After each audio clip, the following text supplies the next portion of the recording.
Hello everyone. You can check my detailed description from my profile.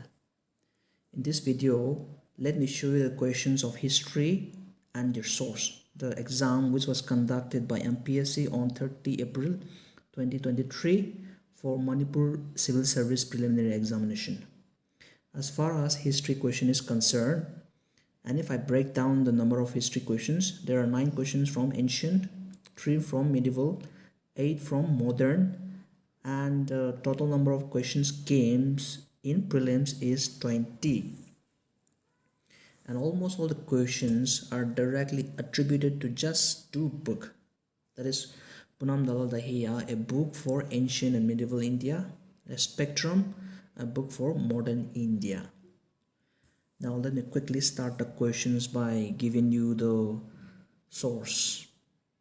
And you see the questions here that I have taken these questions from the specimen provided by the MPSC on their official website. And the questions of history start from question number 19 there. And I have given the slides taken from the Punam Dalal Dahiya book. This question is from Indus Valley Civilization. You will find that the least 1 metal and the least 2 source from the question is directly found from the book. You can later on pause the video and check by yourself. Now coming to next question here. The next question here is taken from Rig Vedic age, and you have from the source. If you see the source, you will find that it clearly mentions and throw lights on the belief and practice of non-Aryans. So in contrast to statement C, hence statement number C is wrong. So by eliminating statement number C, we are left with option A and C. And we also know from the option that statement A and B is seen in both the option. Now to decide the fate of the question is statement number D. And you will find from the online source that Kalika Purana is one of the 18 minor Purana which is believed to be composed in Kamarupa kingdom in modern Assam, hence the source of early history of Kamarupa kingdom. Now coming to next question. This question is from Buddhism, and the question is asking about the literature which talks about the excellence of Buddhism. And coming to the slides here, the statement number C and the slides here, Tolkappiyam is a book on grammar, Tamil grammar. So that means it does not talks about Buddhism. Hence by eliminating statement number C here, we are left with option A and C. So coming to the statement B from the slides here taken from Punam Dalal Dahiya, you will find that Melinda Panho is talking about Buddhism. Hence by knowing the option B is right, we come to the conclusion that statement C, option number C will be the right answer. Now coming to the next question here, the question is asking about the correct ascending order of political structure of Rig Vedic age. Here from the slides, Kula means a family, and we also know throughout from the ancient history that Grama is a village level unit and the head of the village is Gramika. Hence by seeing this sequence, by making Kula before Grama, you will find that B is the only sequence that follows the sequence. Now coming to next question here. This question is about Mahajanapada's kingdom, and from the Punam Dalal Dahiya book, Anguttara Nikaya and the 16 Mahajanapadas are mentioned. However, it is not explicitly mentioned the texts that have been mentioned in the questions, but we have the slides taken from the Upinder Singh book, a book for ancient and medieval, early medieval history of India. Hence, by seeing from the slides, we come to the conclusion that B is the right answer. Coming to next question here, which among the following dynasty of foreign origin did not circulate gold coins in India? Coming to the slide taken from the Punam Dalal Dahiya book. Indo-Greeks who introduced gold coins in India, and Kushanas who were the first ruler in India to issue the gold coins on such a wide scale. So the statement A and C, Indo-Greeks and Kushanas, having been circulated gold coins in India, the remaining dynasty left is Parthians and Sakas, that is B and D. Hence, the option D, the right answer, which do not circulate gold coins in India. Now coming to next question. This question is from medieval India. Here the statement number A talks about Iltutmish introduced the sajda and paibos, which is wrong, as we have seen from the slide that it was Balban who introduced these rigorous court disciplines called sijada and paibos. Hence, by eliminating statement number A from the option, we are left with option number B and D. However, we know from the book that Qutbuddin Aibak was the founder of the Iberid dynasty or slave dynasty, and also Aibak died while playing Chogan. Hence, the right answer is B. Now coming to the next question here. This question is from Mughal Empire, and from the book Punam Dala Dahiya, Akbar constructed Buland Darwaza to commemorate the victory over Gujarat, and also Shah Jahan constructed Moti Masjid and Agra. But however, if we see the option here, we have two same answer. Hence, I believe that the MPSC will invalid this questions. So regardless of questions you have attempted right or wrong, everyone will get the marks. Now coming to next question here. The question is on Maratha kingdom. We have assertion A as the Marathas emerged as the strongest regional power in India after the declines of the Mughal Empire. Here, though this question's statement does not clearly mention as it is in the book, but we have clearly seen from the Punam Dalal Dahiya book that the agreement made between Mughal and the Marathas in 1752, where Maratha agreed to protect the Mughal from external as well as internal aggression by giving away a revenue-bearing city of Agra and Ajmer to Marathas. So to honor this agreement, Maratha fought the Afghan invaders Ahmad Shah Abdali in the Third Battle of Panipat. So it clearly says from the statement that the assertion A is true.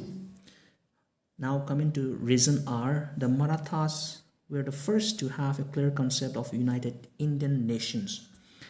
Marathas were not the first, nor do they have such clear concept of united Indian nations, though Marathas were known to popularize the idea of Hindu Rajya by uniting the Hindu kingdoms. Hence, reason R is wrong. So we have option C, which A is true but R is false. Now coming to next question. This question is from medieval India.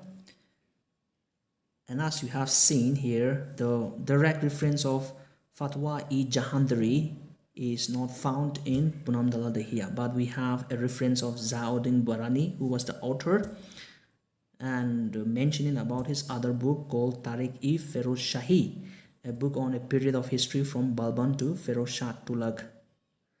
And as I have also given the slides from my own handwritten notes, some important ancient and medieval writers and scholars. So if you see these slides, you will find that option number D is the right answer. Now coming to next question here. This question is on tribal rebellion, and the slides here giving the year of the rebellion, and if you place the date there, you will have the sequence here C, B, D. So by having this sequence in the option, we have the right answer B. Now coming to next question. The question is on national leaders and their papers published. Here we have Maratha, English Weekly by Tilak, and newspaper New India by Annie Besant. So by knowing these two options, we got the answer D. So coming to next question here, this question is taken from modern history, and if you pick any modern history book, you will find the year from almost all the history books: the Communal Award, Nehru Report, Quit India Movement. The only problem is with two nations theory. But from the spectrum source, when Muhammad Iqbal became the Muslim League leader in 1930, for the first time articulated a demand for separate nations, and intensified after communal award.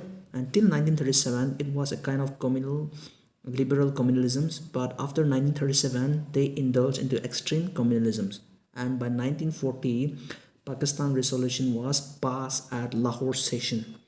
So as far as the answer key is concerned, the two nations theory is after communal award. So the spectrum and the mind of MPSC could be that they were talking about the 1940 Pakistan resolutions. Now coming to next question. This question is also from modern India, the social reform and the leaders. So here Satya Shodak Samaj and Jyotiba Phule or Jyotirao Phule from the source taken from spectrum, and by knowing only one option you could get the answer A. And now coming to next question here, this question is from Swadeshi movement, and here direct reference of journal or newspaper which first suggested boycott of British goods in Bengal is not mentioned in the book Spectrum. Neither you will find such clear mention from other book also. So this is the kind of questions where you have to apply your intellectual guessing, meaning your book knowledge and your logic. Having some leaders and newspaper mentioned in the book as I have shown you in the slides, advocating anti-partition campaign, which is also seen in the question option. So picking that kind of option is the best possibility to be right when you applied your intellectual guessing. Now coming to next question, we have who was the 22nd Tirthankara in Jainism? So this question is direct hit from Punam Dalal Dahiya here. Niminatha belongs to Sarastra, is believed to be the 22nd Tirthankara. Now coming to next question, this question is also from modern history. You pick any modern history book, you will find this kind of years from like Rowlatt Satyagraha, civil disobedience movement, but you will find a few mention about transfers of British India capital from Calcutta to Delhi, including Spectrum where it has mentioned in 1911. The statement number D here, publication of Hind Swaraj, is not mentioned in Spectrum, but from the online source it is in 1909, hence the answer is B. Now coming to next question here, this question is from Mauryan Empire, the major rock edicts of Ashoka, and the slides here directly taken from Punam Dalal Dahiya. You can later on pause the video and check yourself and find the answer. So the right answer will be B. Coming to next question, this question is from Chola dynasty. The question is asking about the monument which is not credited to Chola dynasty. Here the great Chola temple is there in the UNESCO list, and in that great Chola temple there are three important Chola temples. As I have marking with yellow lining, these three important temples are there in the great Chola temple list. And we also have Valisvara temple marking with blue lining attributed to Raja Raja. Hence the option which is not credited to the Chola dynasty is D. And now coming to next question here. This is questions from Congress and the President. Here the question is asking about the last person who presided the Congress. So from the spectrum here, given here, 1946 at Meerut by Archaya J. Kripalani was the last Congress president before independence. Hence the right answer is B. So this is all for now. Thank you for watching.